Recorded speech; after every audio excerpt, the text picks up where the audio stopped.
Բաստուր մաչոներ ջան, այժմ կտրում ենք բաստուրման, որը միասին ենք պատրաստել։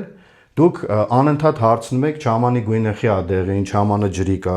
Հիմա նայեք, թաց չամանը, որը որ մենք բռնել ենք,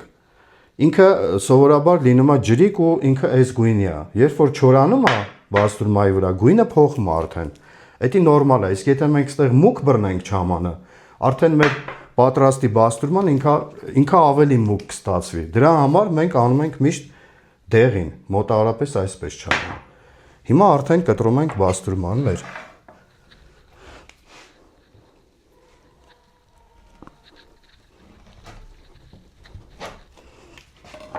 Ահա տեսքը։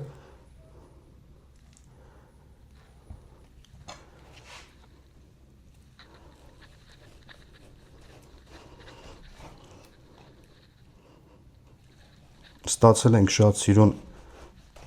տեսք, մեջը շատ լավն է։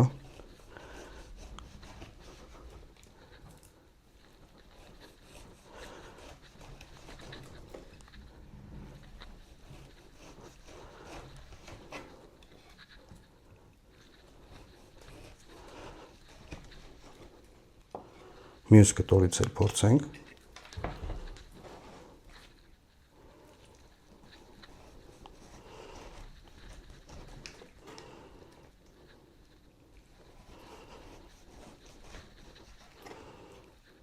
Մենք կարանք էլի չորացնենք, բայց բաստուրման պետք է լինի